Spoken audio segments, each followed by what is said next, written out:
Introducción a las religiones chinas. La China es una cultura milenaria que en los años 4000 a 5000 a.C. ya había fundamentos escritos de esta cultura. Se fundamentaba en el Tao, el cual es el camino movimiento del universo. En este se veneraban antepasados, tenían ritos y la esperanza en la inmortalidad. Sus mandamientos eran tener una vida moral, no engañar, hacer buenas obras y tenían penitencia por los malos actos.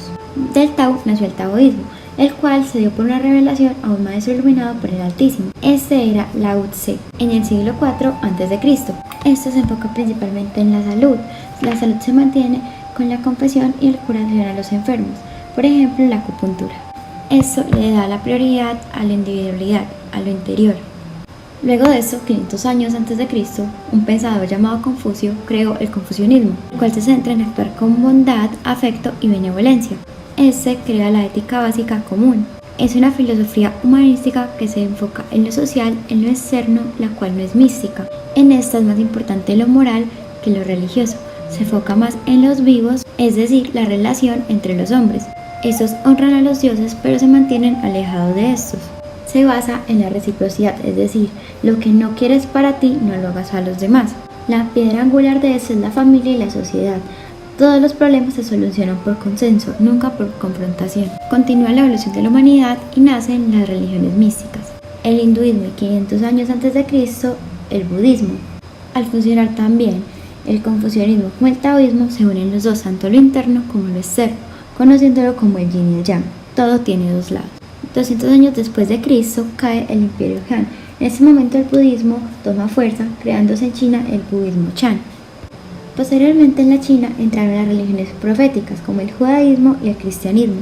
El cristianismo entró por un misionero católico en 1600 después de Cristo que predijo y sembró una semilla de la religión.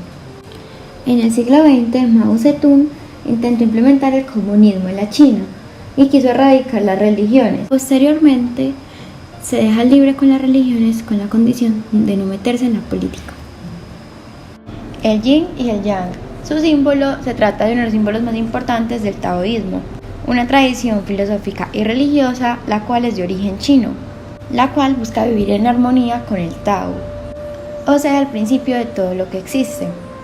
Cuando se creó el universo, se formó del caos dos diferentes fuerzas, y del equilibrio de ellas nació el primer ser humano, el cual tiene diferentes leyendas. Por lo tanto, el yin y el yang representa las energías que hay en todas las cosas, las cuales no son buenas ni malas, solamente que son necesarias para formar el cosmos y mantener este estable. El yin es el que se representa con el color negro y lo que representa es el principio de la tierra, la sombra y la luna, entre otras. Mientras que la parte blanca, el yang, va a simbolizar el cielo, la luz y el sol.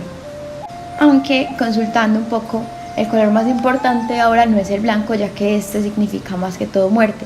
Ahora el color más importante es el color amarillo, el cual se opone al negro como la vida frente a la muerte. Su representación más habitual se denomina Taijitu, la cual son dos círculos entrelazados, dos semicírculos entrelazados que son separados por una línea curva, el cual tiene un punto de color opuesto en cada cara del semicírculo. Lo que quiere decir esto es que el corazón de cada parte se atrae el uno al otro. Ninguno de estos puede vivir sin el otro, lo que quiere decir es que no hay nada estático. Todo el universo, todo es cambiante, eso es lo que nos quiere enseñar. Un ejemplo es el paso del día a la noche, entre el bien y el mal. Por eso es que siempre hay un equilibrio en el universo. O sea que podemos concluir que lo que quieren referirnos con el yin y el yang es que aunque todo sea distinto, todo va a estar en un equilibrio alrededor del universo. Todo lo que existe tiene una contraparte que es necesaria para la existencia. No existe lo estático, lo inmutable, sino que todo va cambiando continuamente. Esto es fluir armónicamente, equilibradamente por las fuerzas del yin y el yang. Dentro del yin hay un yang y dentro del yang hay un yin. El confucianismo es una doctrina o pensamiento filosófico que fue promovida por el pensador Confucio.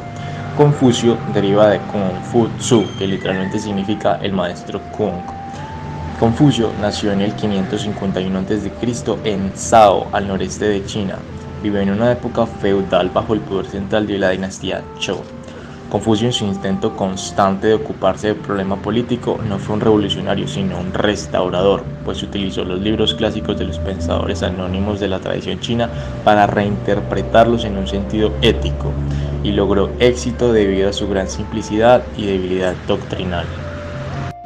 Todo esto lo hizo mediante un conjunto de principios que mencionaré a continuación. El primero es la rectificación de los nombres, donde los individuos deben cumplir su rol según su nombre o función dentro de la estructura social. Ejemplo, el rol de padre o el rol de hijo, el rol de gobernante o el rol de súbdito, etc. El segundo es la justicia, el Yi, y la benevolencia, el Ren, donde la virtud de la justicia es el deber ser y la benevolencia es el amar a otros, porque el que ama cumple con sus deberes. El tercero es el conocimiento del Ming, siendo el decreto del cielo, supone hacer caso omiso al éxito o fracaso externo, donde se entiende que un país configura al hombre y su sabiduría, al mismo tiempo que el hombre configura al país. El cuarto es la piedad filial, donde hace referencia al respeto por todo cuanto pertenece al mundo de los padres, como la veneración de las tradiciones, el culto a los muertos y toda esta veneración por lo antiguo que es muy común en China y que se mantiene vigente al día de hoy y que tenía fuerza incluso en la antigüedad, pero se rechaza cualquier superstición o cuestión metafísica. Hasta finales del primer milenio después de Cristo, el confucianismo poseía los tres elementos para ser considerado una religión, es decir, un concepto de la divinidad, una fe y un culto. Pero después de esto fue desvaneciéndose el concepto de un Dios personal hasta confundirse con fuerzas naturales y con el espíritu racional propio del hombre. Ha sido usado por esto en múltiples ocasiones para unificar a China como un método de control social. Tuvo gran impacto histórico sobre China y múltiples dinastías, y ha sido una ideología para la élite. Incluso se habla que inspiró la reforma de la propiedad agraria y del cooperativismo entre pueblos, que pudo sostener la base para la economía actual de China, que es el socialismo. En Corea, durante la dinastía Goryeo, que va del 918 a 1392 después de Cristo, se intentó introducir el confucianismo, pero no fue aceptada hasta los últimos años de esta dinastía, donde se aceptó como neoconfucianismo.